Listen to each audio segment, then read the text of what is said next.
Olá pessoal, tudo bem? Eu sou o professor Marlon Vander Machado e estamos novamente estudando o processo penal e hoje pretendemos concluir os nossos 3 encontros que tratam do pacote anticrime, da Lei 13.964 de 2019. Antes de iniciarmos esse nosso prazeroso bate-papo sobre o processo penal, eu convido a todos a se inscreverem no meu canal. Está, felizmente, com cada vez mais gente, as pessoas estão assistindo mais, então inscrevam-se no meu canal, ativem o sininho para tomarem conhecimento dos novos vídeos que estamos postando e, se gostarem, e eu espero que gostem, não é? Deixem o seu like, isso é sempre bom, não é? Para atrair cada vez mais pessoas para que haja maior compartilhamento dos nossos assuntos. Eu convido a todos também e a todas, não é? Para se inscreverem nos meus canais e lá deixarem, como várias pessoas estão deixando, temas para novos vídeos e perguntas que eu vou procurando responder, não é? Conforme o nosso tempo permite. Pois bem, o nosso tema de hoje, finalizando a Lei 13.964 de 19, é ainda sobre as modificações trazidas por essa lei que surgiu com o chamado pacote anticrime. E imediatamente, até em razão das várias e várias perguntas que chegam para mim nas minhas redes sociais, nós vamos começar tratando de um tema que está ligado ao pacote anticrime e a sua mudança pelo Congresso Nacional, que é a audiência de custódia. Esse assunto tão interessante, essa novidade simplesmente sensacional que foi trazida ao Código de Processo Penal um pouco antes da lei, mas acabou sendo, digamos assim, prestigiada pelo Congresso, mantida na nossa legislação. E pessoal, audiência é audiência. Então a primeira dica aqui, antes mesmo de conversarmos sobre essa modalidade de audiência, uma dica que eu trago a todos os meus amigos e as minhas amigas. A audiência só pode ser feita quando o advogado estudou o processo. Não adianta falarmos que temos prática, que fazemos 10 audiências por dia, isso não importa. O fator primordial para a audiência, para qualquer audiência, é o conhecimento pleno do advogado acerca do tema que será tratado. Então ele precisa conhecer os autos do processo, ele precisa conhecer toda a lei que envolve a discussão sub júdice, ele deve se preparar, se necessário, com doutrina e com a jurisprudência mais recente e dominante dos nossos tribunais, para que aí sim ele possa fazer uma audiência à altura não só da capacidade que ele tem, mas também do respeito que devemos ter ao nosso cliente. Aquele que confia a vida, o patrimônio, aos seus advogados, a nós. Então, o primeiro ponto aqui, audiência de custódia. O que é a audiência de custódia? Para que ela existe e o que ela substitui efetivamente? Então, uma breve digressão, muito breve.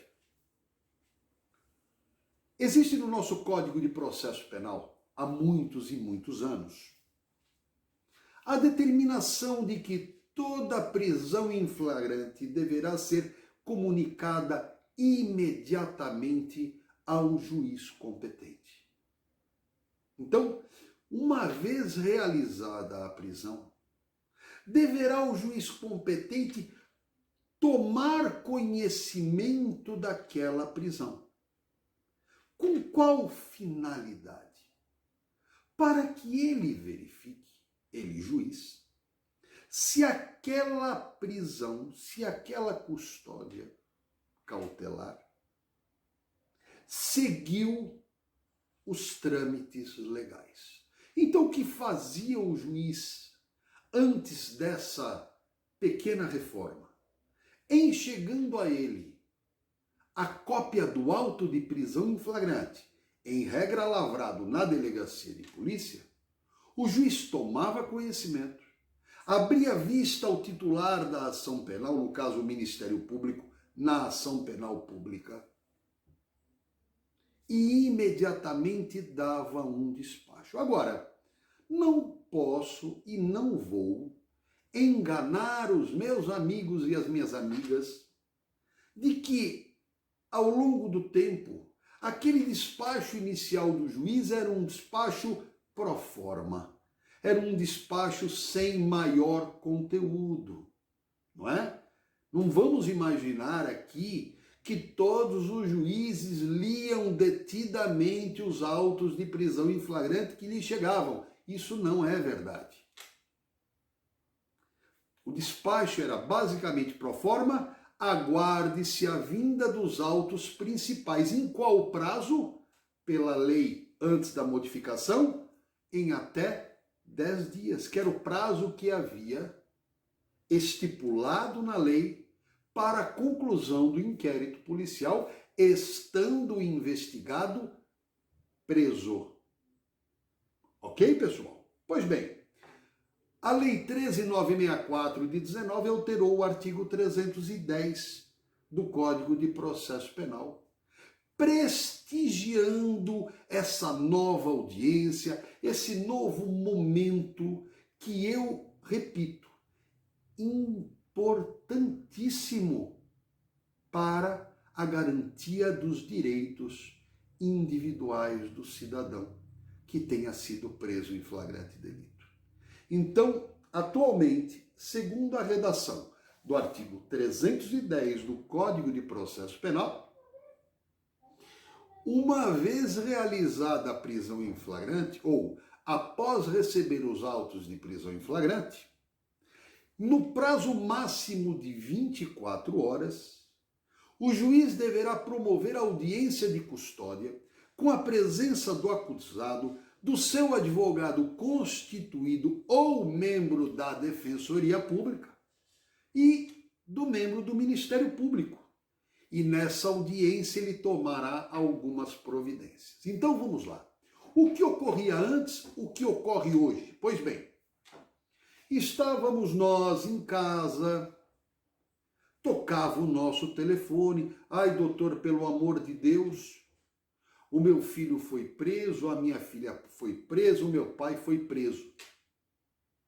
Pois bem, qual era o nosso procedimento? Imaginando que essa prisão, que esse telefonema se deu de madrugada, que é normal, não é? Qual seria a nossa função? Logo, preparar um pedido de liberdade provisória ou de relaxamento da prisão em flagrante. E aqui, a primeira luz é dada. O relaxamento da prisão em flagrante, quando houver alguma ilegalidade, seja no ato prisão, seja na autuação, relaxamento de prisão ilegal, ou um pedido de liberdade provisória, quando a legalidade não possa ser discutida naquele momento. Então, o que fazíamos? Imediatamente, pegávamos o nosso computador, ou, para os mais antigos, é o meu caso, não é?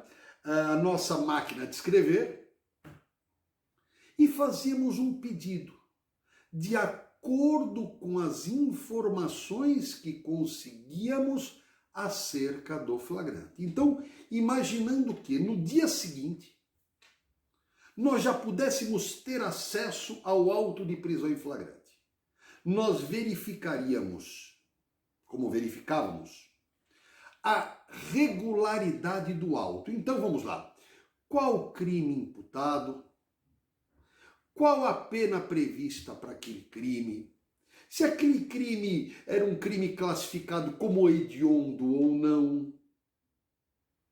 Então, a primeira providência, a aferição do tipo penal, classificado provisoriamente pelo delegado de polícia. Em seguida, verificaríamos a regularidade do auto de prisão em flagrante. E se ele fosse regular, e se o crime praticado tivesse previsão legal e pleno enquadramento naquela situação que foi noticiada ao delegado, nós verificaríamos se estava presente o estado de flagrância. E íamos lá para o artigo 302 do Código de Processo Penal. Então, considerar-se-á em flagrante aquele que está cometendo o crime, acabou de cometer, se ele for perseguido ou se ele for encontrado com objetos ou papéis que fizessem presumir a autoria. Pois bem, então, em havendo a regularidade na prisão e no auto de prisão em flagrante, estaria afastado o nosso pedido de relaxamento da prisão em flagrante. O que caberia então ao advogado fazer? Uma petição requerendo a concessão da liberdade provisória com ou sem fiança. Uma petição absolutamente simples, uma petição onde não se analisava o mérito, porque esse mérito seria discutido durante a instrução, mas somente informar ao juiz. Ele foi preso em flagrante delito, por exemplo, por furto, ele é primário, ele tem bons antecedentes, residência fixa, trabalho honesto e definido.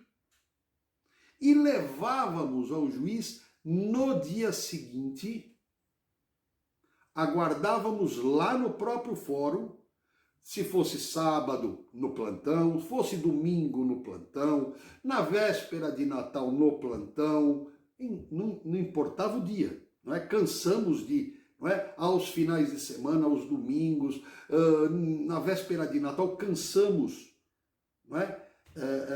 De comparecer aos fóruns com esses pedidos de liberdade provisória ou de relaxamento. Pois bem, isso mudou. Felizmente isso mudou. Agora o que temos? Ao invés de levarmos ao juiz uma petição, nós agora teremos uma audiência. Ah, professor, mas a audiência, eu fico nervoso, na audiência eu não precisa ficar nervoso, não é? Nós temos que manter absoluta calma. Por quê? Porque conhecemos a lei, porque estudamos, conhecemos o caso, conhecemos a Constituição Federal e os direitos e garantias fundamentais daquele que nos confiou um trabalho. Então, ocorrendo a prisão em flagrante, melhor dizendo, haverá uma audiência, denominada audiência de custódia. O que vai acontecer nessa audiência? Cujo prazo de realização será, à luz do artigo 310 caput, de 24 horas até 24 horas após a realização da prisão. O que vai acontecer nessa audiência? Pois bem, quem estará presente? Naturalmente, o juiz, o representante do Ministério Público e o defensor, seja ele constituído pela família ou pelo próprio autuado em flagrante, e ele próprio. Ele será a peça fundamental. E por quê? Porque esse momento de audiência de custódia substitui a nossa petição. É um cara a cara. O juiz e o autuado em flagrante. Podendo as partes, naturalmente o farão, debater o direito daquele autuado. Então vamos lá. Ele foi preso numa segunda-feira e na terça-feira ocorrerá audiência de custódia. Pois bem, o que fará o juiz? Ele vai pegar o auto de prisão em flagrante, lerá rapidamente e perguntará ao autuado se realmente ocorreu aquele crime, o que ele fez, se é verdade aquilo que consta do auto de prisão em flagrante, se ele sofreu alguma coação, seja física, seja psicológica. O juiz poderá sentir do autuado se ele efetivamente praticou o crime e se ele efetivamente é merecedor de algum benefício legal. E por que ele sentirá? Porque é claro que tudo isso dependerá de prova ao final da instrução. Então, é um procedimento de cunho preliminar, onde o juiz poderá, conforme os incisos aqui, vejam, a mesma coisa que acontecia antes, só que agora ao vivo e a cores. O que poderá o juiz fazer? Inciso 1º, relaxar a prisão ilegal. Ou, inciso 2º, converter a prisão em flagrante em preventiva, desde que presentes os pressupostos do artigo 312, não é? Ou determinar uma outra medida, uma daquelas medidas do artigo 319, as medidas cautelares diversas da prisão. Ou ainda conceder a liberdade provisória, conforme a dicção, esta última, do inciso 3º. Então, aquela petição que nós fazíamos, hoje é substituída por uma audiência. Então, vamos lá? O juiz já perquiriu ao autuado informações acerca da prisão, a palavra será passada às partes, tanto ao acusador, ao Ministério Público, quanto o advogado, e poderá o Ministério Público fazer os pedidos que ele entender por bem. Olha, Excelência, eu verifico, por exemplo, que essa prisão foi ilegal. Então eu postulo o relaxamento. Ou, Excelência, eu verifico que o auto de prisão em flagrante, que a prisão estão formalmente em ordem, e eu verifico que estão presentes os pressupostos do artigo 312, por exemplo, por garantia da ordem pública. Então eu requeiro a decretação da prisão preventiva. Cabendo ao advogado fazer naturalmente pedidos contrapostos. Então, por exemplo, se o promotor requerer a decretação da prisão preventiva, é claro que nós, advogados, vamos requerer, postular, se ilegal o relaxamento, se legal a liberdade provisória. Agora, quando verificamos que a situação realmente é uma situação mais delicada, nós tentaremos pleitear ao magistrado a adoção de uma medida cautelar diversa da prisão. Excelência, esse defensor pleiteia, neste caso, a imposição de medidas cautelares, que, como a gente sabe, podem ser cumulativas, não é? De monitoramento eletrônico, uma tornozeleira eletrônica e mais, por exemplo, a fiança. Ou podemos postular simplesmente a liberdade provisória. Agora, é nessa audiência que nós devemos agir. Nós somos advogados. Nós não podemos aceitar nada que represente para o nosso cliente qualquer tipo de constrangimento ilegal. É claro que se apesar do nosso esforço e do nosso empenho, nós verificarmos que ainda assim foi decretada a prisão preventiva, aí nós poderemos, não é, impetrar uma ordem de habeas corpus ao tribunal, não é, desde que nós consigamos apresentar a coação ilegal a que está sujeita ao nosso cliente. Vamos aqui para alguns parágrafos, que são bons, né? Eles são bastante didáticos aqui, ó. Primeiro, se o juiz verificar que, pelo auto de prisão em flagrante, que o agente praticou o fato nas circunstâncias do artigo 23 do Código Penal, poderá conceder, fundamentadamente, conceder ao acusado liberdade provisória mediante termo de comparecimento a todos os atos. Claro, o artigo 23 do Código Penal, vamos lembrar? Se não lembrarmos, temos ele aqui, vocês têm aí. Causas, vamos lá? Eu vou dar um tempinho, peguem aí o Código Penal. Já? Hoje com a internet é mais fácil, né? Causas excludentes da ilicitude. Parece um palavrão.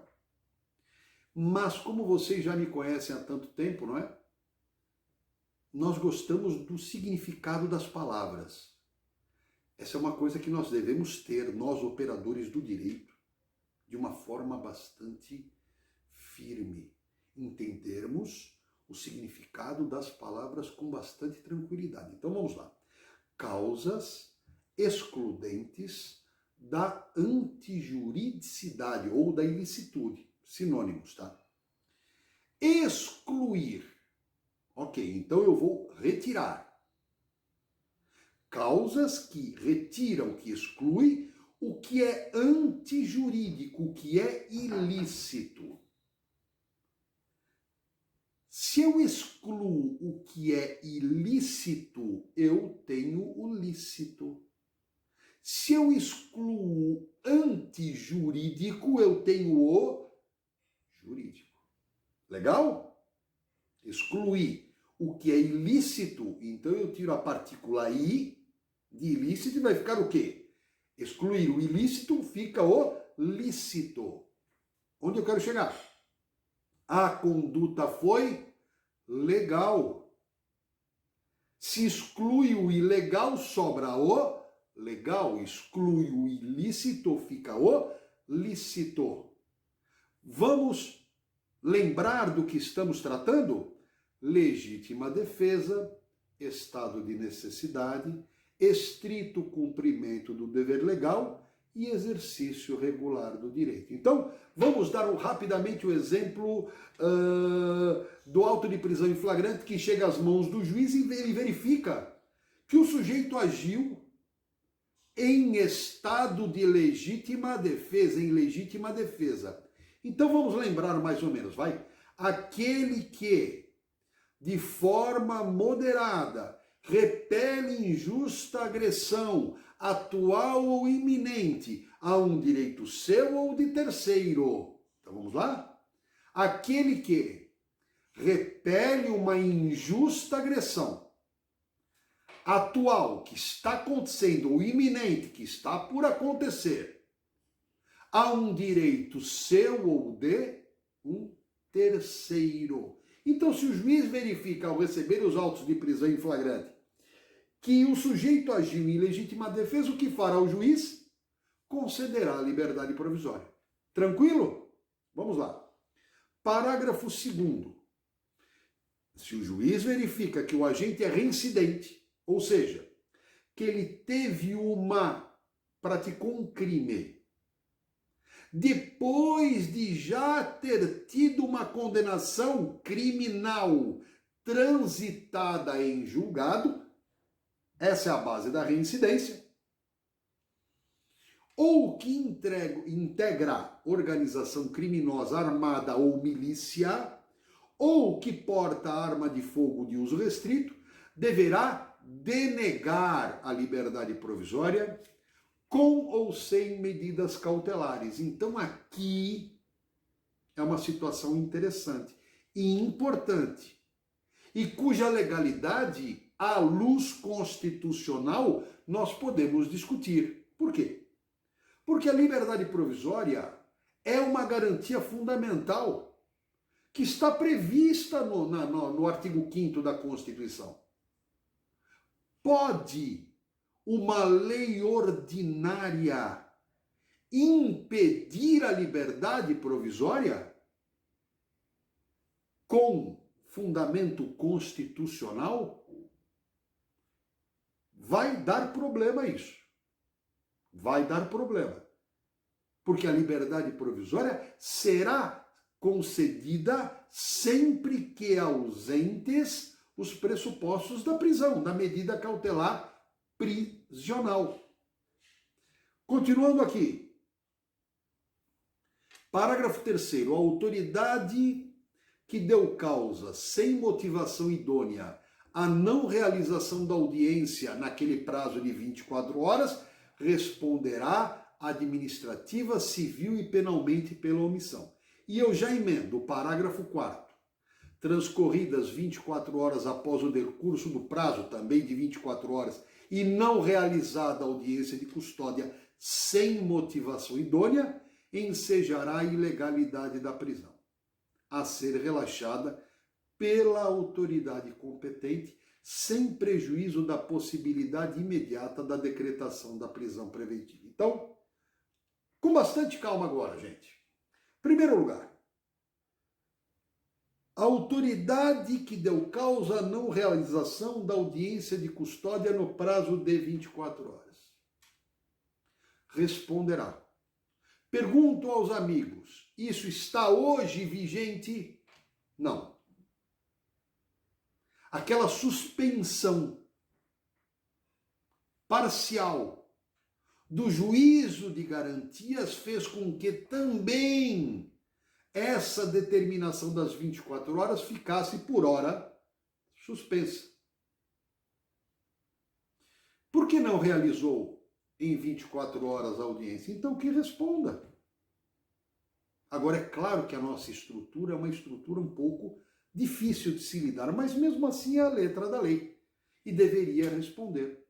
Mas o presidente do Supremo, por hora, suspendeu essas determinações de responsabilidade. E depois aqui, se não houver a realização da audiência de custódia, a prisão deverá ser relaxada. Pergunto a vocês, está valendo essa regra? Por enquanto não. Também foi suspensa pelo presidente do STF, até que a estrutura, a organização judiciária tenha meios para essa realização. Então, nós não teremos, então, nesse caso, o relaxamento. E o mais interessante, o legislador muitas vezes ele não dá ponto sem nó, e nós temos que ficar atentos. A leitura do código é sempre muito importante. Vamos ao finalzinho aqui do parágrafo 4º.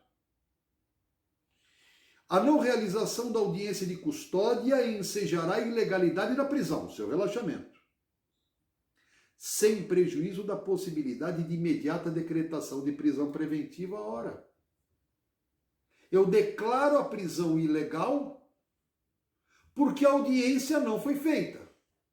Mas eu posso decretar a prisão preventiva.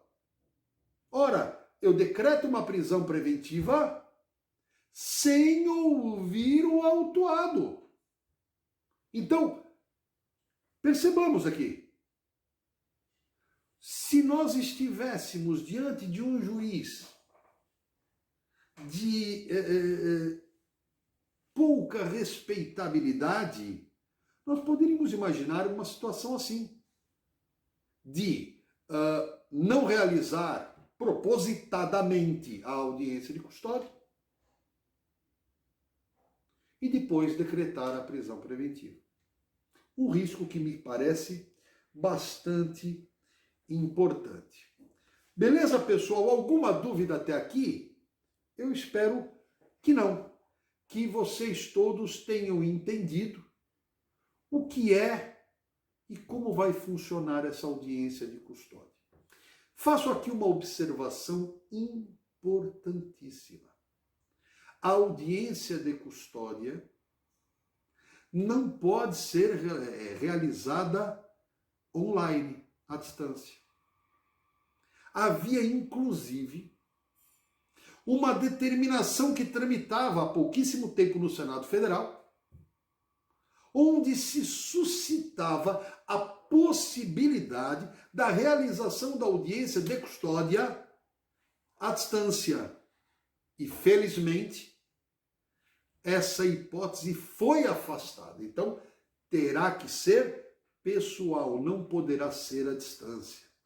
Não é? Até porque, se de um lado haverá um juiz, do outro lado haverá um preso, com a roupa de preso, no local onde ficam os presos. Então, a falta desse contato, prejudica a decisão no que concerne a sua inteireza, conforme previsto no Código de Processo Penal. Aliás, só uma lembrança muito rápida, não é? Há muitos anos eu escrevi um artigo onde, eu não vou agora saber quantos anos, eu acredito que há uns 20 anos mais ou menos, um artigo que foi publicado na revista do IBCCRIM, do Instituto Brasileiro de Ciências Criminais, onde lá eu já criticava, junto com um colega, escrevi com o meu amigo advogado Adriano Salles Vani, não é, meu amigo, sobre a ilegalidade do interrogatório online, que já naquela época havia sido previsto na nossa lei. E eu falava da ilegalidade. Já me parecia muito difícil ao preso informar ao juiz eventuais mazelas pelas quais ele sofria no sistema carcerário. Então imaginem, por exemplo, se ele estivesse sofrendo algum problema dentro do sistema, como é que ele ia falar isso para o juiz? Em uma sala, no CDP, por exemplo, cercada de agentes penitenciários, não é? De outros presos, uma coisa que ele poderia falar em uma audiência às portas fechadas. Perfeito, pessoal? Então vamos lá. Superadas as questões do processo penal, vamos rapidamente, então, trazermos alguns detalhes dessa lei no que tange ao Código Penal. E mudanças importantíssimas e que não pode nos passar sem que tenhamos um cuidado aqui de estudo. Para o Código Penal nós temos uma primeira mudança. Então vamos lá para o Código Penal. Artigo 75. O limite das penas. Então vamos lá. Nós que tínhamos estudado por tanto tempo que o tempo de cumprimento das penas privativas de liberdade não poderia ser superior a 30 anos, hoje nós temos uma alteração. Esse limite das penas passou a ser de 40 anos. Vamos prestar atenção aqui. O limite, o tempo máximo de imposição da pena permanece em 30 anos. Como é o caso, por exemplo, do crime de latrocínio, como é o caso do crime de homicídio qualificado, pena máxima de 30 anos. Mas o cumprimento das penas também antes era de 30 anos. Passou a ser de 40 anos. Isso é importantíssimo. O sujeito agora pode ficar até 40 anos preso. Depois disso, se ele resistir, se ele sobreviver, ele será posto em liberdade. Ah, mas professor, aí eu ouço muito, né, dos meus alunos, e gosto muito porque a espontaneidade, não é, dos meus alunos é sempre uma coisa que eu adoro, eu gosto muito dessa espontaneidade, não é?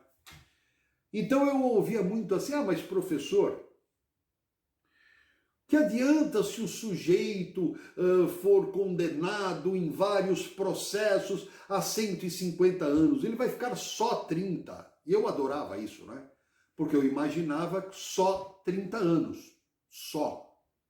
Mas enfim, aquele só 30 anos, meus amigos e minhas amiguinhas, agora se transformou em só 40 anos.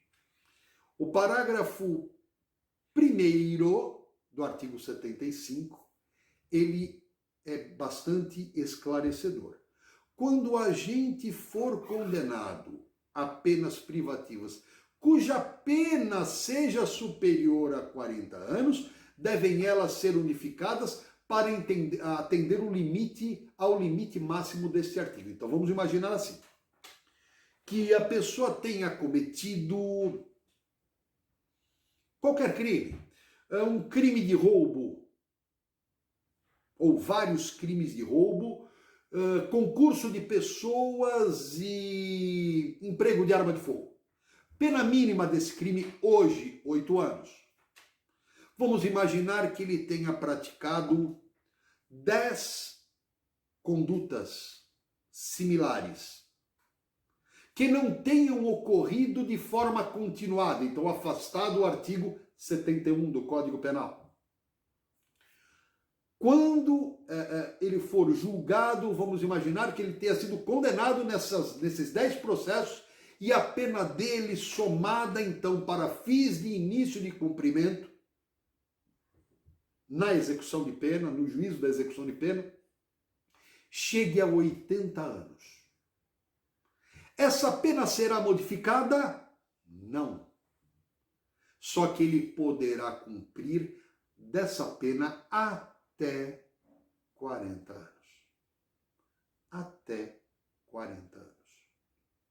Há então o que a lei denomina unificação de penas. Então, pega as várias penas de vários processos, juntam-se esses processos em um único processo de execução de pena, desculpe, transferindo então de cada um daqueles juízes das várias criminais para um único juízo de execução, e de lá daí inicia-se o desconto do título penal executório. Ele poderá cumprir até 40 anos. Alguma dúvida até aqui? Espero que não. Parágrafo 2º. Sobrevindo condenação por fato posterior ao início do cumprimento da pena, far-se-á nova unificação, desprezando-se para esse fim o período de pena já cumprido. Então vamos imaginar a situação. Aquele sujeito que foi preso e cuja soma de penas resultou em 80 anos. Ele só poderá cumprir 40. O só, não é? É porque vocês sempre me ensinaram a falar só. Então, ele cumprirá somente 40 anos. Só que depois, imaginando que ele cumpriu 30 anos ou 20 anos desta pena, ele acaba se desentendendo com o amiguinho da cela e vem a matar o amiguinho durante a noite. Vamos imaginar que o amiguinho com quem ele se desentendeu estivesse dormindo, aí à noite ele aproveita que o amigo está dormindo e dá várias facadas na jugular do amiguinho e mata aquele amiguinho. Ele será julgado, não é? Um crime de homicídio qualificado, meio que impossibilitou a defesa da vítima, ou eventualmente motivo fútil, e vamos imaginar que ele seja condenado por homicídio qualificado a pena máxima de 30 anos. O que vai acontecer com ele? Ele já tinha cumprido 20. Então, o que diz aqui o parágrafo 2º, sobrevindo condenação por fato posterior ao início do cumprimento da pena, far-se-á uma nova unificação, desprezando-se o período de pena já cumprido. Então, eles vão verificar o quê? Ele tinha 80 anos, dos quais ele cumpriria 40. Já cumpriu 20, mas foi condenado novamente a 30, então para tudo. Ele terá que recomeçar a contagem de só, estou brincando, claro, mas de mais 20 anos. Então ele voltará a ter que cumprir 40 anos. Ok, pessoal? Então agora o máximo limite das penas para fins de cumprimento será de 40 anos. Vamos então agora para um outro tópico bastante importante. Prescrição. Então, enquanto a gente pega aqui e chega no artigo 116, vamos lembrar que a prescrição é uma das causas de extinção da punibilidade. E, novamente, hein? Conforme nós falamos das excludentes. Extinção da punibilidade. O que é extinguir? É perder, é zerar, é afastar. A punibilidade, o poder de punir. Então, em outras palavras, causas que afastam o poder de punir. E quem é que possui o poder de punir? O Estado. Não vamos esquecer disso. Quem pune é o Estado. E existem algumas causas previstas no artigo 107 do Código Penal que fazem essas causas com que o Estado perca o direito de punir. E aqui, naquele binômio que eu sempre trato nas minhas aulas. Punir aqui significa, para o direito penal, aplicar a pena ou executar a pena aplicada. De novo, hein? Punir, aplicar a pena ou executar a pena que foi aplicada. E algumas situações fazem com que o Estado perca o direito de punir. E uma delas é a prescrição, que é a perda do direito estatal de punir, seja aplicando a pena, lembramos? Prescrição da pretensão punitiva, seja executando a pena aplicada, prescrição da pretensão executória. Pode ocorrer, então, pelos próprios conceitos, antes do trânsito em julgado, prescrição da pretensão punitiva, ou depois do trânsito em julgado da condenação, ou o trânsito em julgado da condenação, prescrição da pretensão executória. Vamos ver o que a Lei 13.964 do pacote anticrime trouxe aqui de alteração. Trata assim, causas impeditivas da prescrição. Então, impede-se a prescrição. Artigo 116. O que foi alterado aqui? Os incisos 2º, 3º e 4º. Vamos ler rapidamente? Antes de passar em julgado a sentença final, ou seja, antes do trânsito em julgado, a prescrição não corre, prestem atenção, não correrá o prazo de prescrição. Inciso 1º, já estava previsto, enquanto não resolvida em outro processo, questão de que depende do reconhecimento da existência do crime. Vamos imaginar, por exemplo,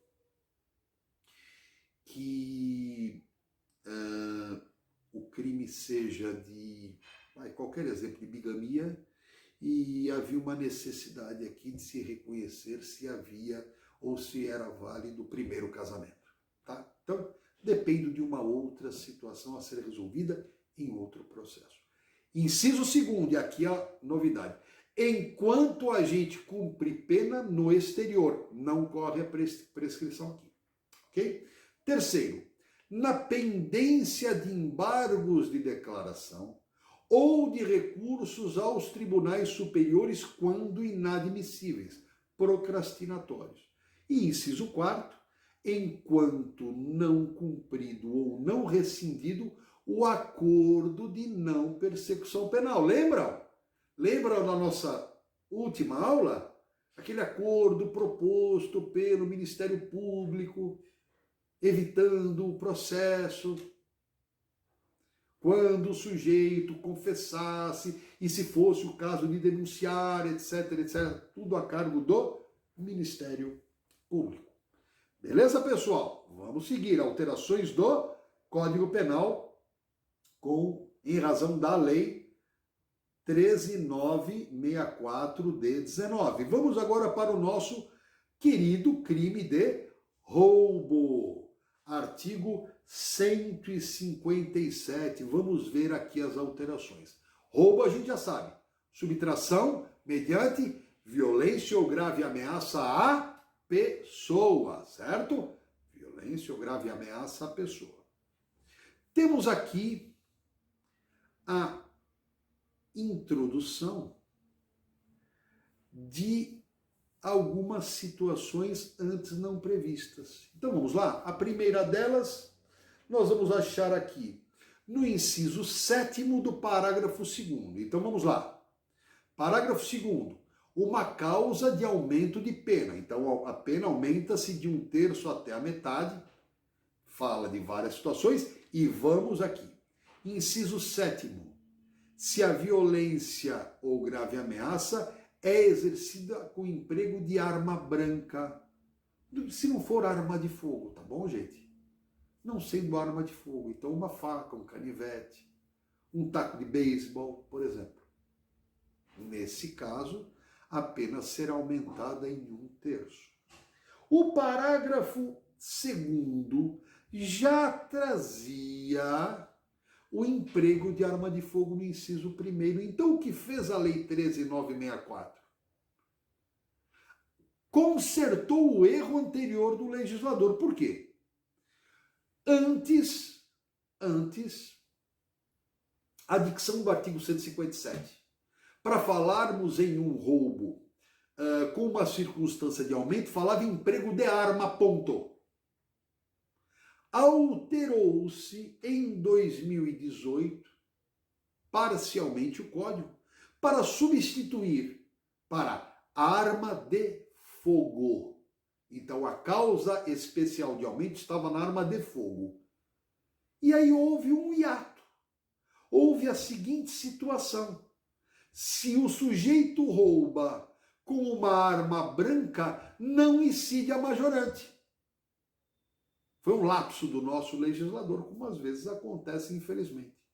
Então, a 13.964 incluiu aqui o inciso 7º do parágrafo 2º do 157 para falar que aumenta-se em 1/3 se a violência ou grave ameaça for exercida com emprego de arma branca. Ok, pessoal? Lembrando sempre, hein? Lembrando sempre uma coisa que eu conversei com vocês e gosto de conversar com todos sempre. Não se trata de roubo qualificado. Mas, professor, eu estou aqui com uma decisão do Superior Tribunal de Justiça que fala de roubo qualificado. Não é roubo qualificado. Vamos lembrar rapidamente, até daquilo que nós já conversamos durante tantos encontros, né, com vários de vocês e com quem eu ainda não tive esse prazer terem agora, estarei tendo agora.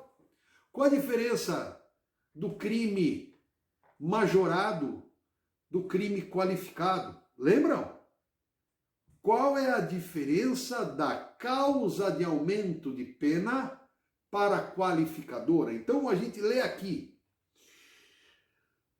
Crime de roubo, subtrair para si coisa alheia móvel, para si ou para outrem, mediante grave ameaça ou violência à pessoa. Beleza. Parágrafo 2º. A pena aumenta-se de 1/3 até a metade. Parágrafo 2º. A pena aumenta-se de 2/3. Pois bem, nesse caso, eu estarei falando de uma causa de aumento ou de uma qualificadora?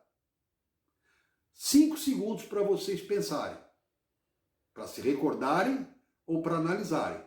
Vamos lá? 5, 4, 3, 2, 1. Eu tenho certeza que a maioria de vocês tem a recordação. Mas vamos lá.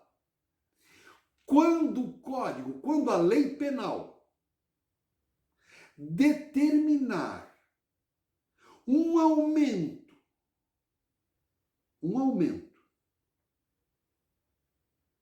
em percentual ou um aumento de 1/3, de 2/3, da metade, que é 1/2,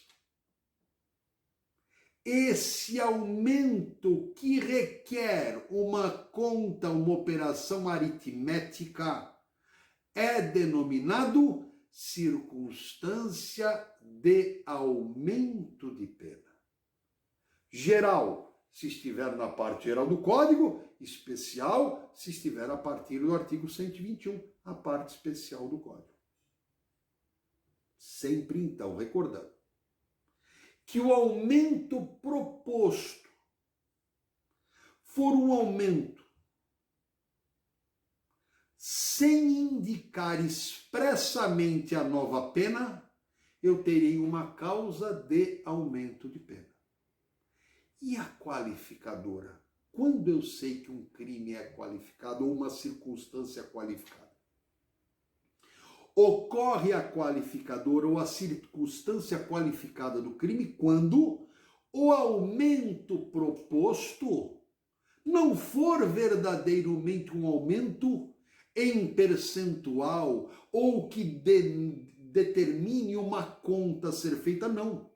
Na circunstância qualificadora, no crime qualificado, a pena é aumentada expressamente, sem que eu precise fazer qualquer conta. Vamos dar um exemplo, gente? Vamos no artigo 121, parágrafo 2º, que trata do homicídio chamado de qualificado. Opa, professor, é homicídio qualificado. Como eu sei que o parágrafo 2º traz situações do homicídio qualificado? Porque ao final, no artigo 121, parágrafo 2º, lá no finalzinho, o que eu tenho? Pena, reclusão de 12 a 30 anos. Perceberam? Perceberam, né? O legislador não está determinando um aumento de 1/3, de metade, de 2/3. Não é um aumento fracionado. Fração. 1/3, 2/3, 1/5. Nada disso.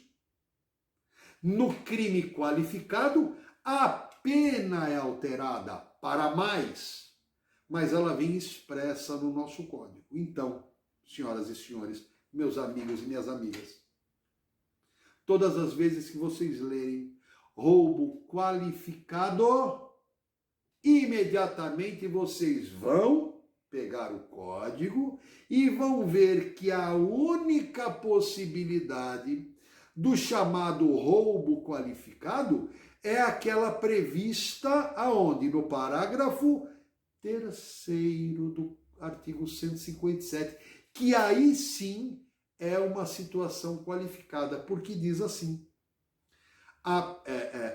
parágrafo 3º, se da violência resulta lesão corporal de natureza grave, a pena de reclusão será de 7 a 18 anos.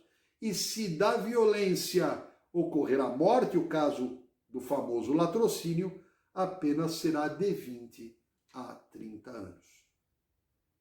Perfeito, pessoal? Feita essa rápida, não tão rápida, mas essa lembrança, trazida essa lembrança, nós vamos verificar que, em razão também da Lei 13.964 de 19, surgiu o parágrafo 2º B, que fala assim: se a violência ou grave ameaça é exercida com emprego de arma de fogo de uso restrito ou proibido, aplica-se em dobro a pena prevista no caput deste artigo.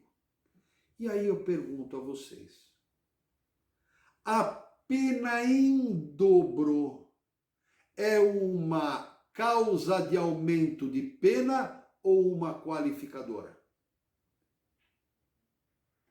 Vamos lá, transmitam o pensamento de vocês para mim. Existe neste tópico uma pena determinada para ser uma qualificadora? Qual é a nossa resposta? Sim, existe. Se é o dobro, como diz o parágrafo, esse novo parágrafo 2º B, é o dobro da pena do caput. E se a pena do caput, que trata do roubo simples, a pena de reclusão de 4 a 10 anos, eu estou vendo então que a pena será de 8 a 20 anos. Não se propõe um aumento fracionado. Legal, pessoal? Joia, né? É bacana a gente pensar, não é? Sempre muito bom a gente estudar, sempre muito bom a gente pensar. Vou aqui para mais um tópico que eu reputo que para o Código Penal é muitíssimo importante. Foi criado agora, vamos lá para o artigo 171, que trata, né, o famoso artigo 171, do crime de estelionato, e foi incluído o parágrafo 5º, transformando o crime de estelionato em crime que somente se procede mediante representação. Vamos lembrar novamente? O que é um crime? O que significa quando o Código Penal fala que esse crime somente se procede mediante representação? Então vamos lá, etimologia das palavras, significado, oremos aqui juntos. O que é a representação? Representação é a manifestação de vontade. De quem? Da vítima. Em qual tipo de ação penal mesmo? Na ação penal pública condicionada. Por isso chamada ação penal pública condicionada à representação. Vamos rapidamente para a nossa memória? Quais são os tipos de ação penal? Pública e privada. Quais são as espécies de ação penal pública? Incondicionada e condicionada. O próprio nome diz. Ação penal pública incondicionada, incondicionada, sem condição. O exercício pelo titular da ação penal, Ministério Público, ocorrerá o exercício da ação penal independentemente da vontade da vítima. E na condicionada? É claro que a vítima terá que comparecer perante, em regra, a autoridade policial e expressar formalmente: eu quero que haja um inquérito para depois haver a ação penal. Então, o crime de estelionato, a partir de então, será um crime de ação penal pública condicionada à representação. Então não basta, e isso é importante, não basta comparecer à delegacia, não basta passar a notícia daquele crime à autoridade policial, não basta que essa autoridade policial elabore, registre a ocorrência, faça lá o famoso BO, boletim de ocorrência. Se não houver a representação da vítima, ou seja, se ela não deixar claro, se isso não ficar firmado no boletim de ocorrência, ou em alguma oitiva, ou em uma petição de representação que ela quer a futura ação penal, a ação penal não ocorrerá. Então, o que é a representação? Ela é a condição de procedibilidade no crime de ação penal pública condicionada. Mas, professor, condição, sim, é um pressuposto de procedibilidade a proceder. Para que o promotor ofereça a denúncia, deverá haver a representação da vítima. Caso contrário, ela não poderá ocorrer. Ok, pessoal? Essa era a mensagem final dessa nossa trilogia, não é? Da Lei 13.964 de 19, que tratou do pacote anticrime. Existem outras pequenas mudanças, não é? Na Lei de Execuções Penais, no que tange à progressão. Então eu já passo para vocês, para que vocês deixem anotado, artigo 112 da Lei 7.210 de 84, não é? Que trata da progressão, que agora é por percentual, não é mais fracionado em 1/6, agora é por percentual. Uma leitura atenta vai resolver o problema.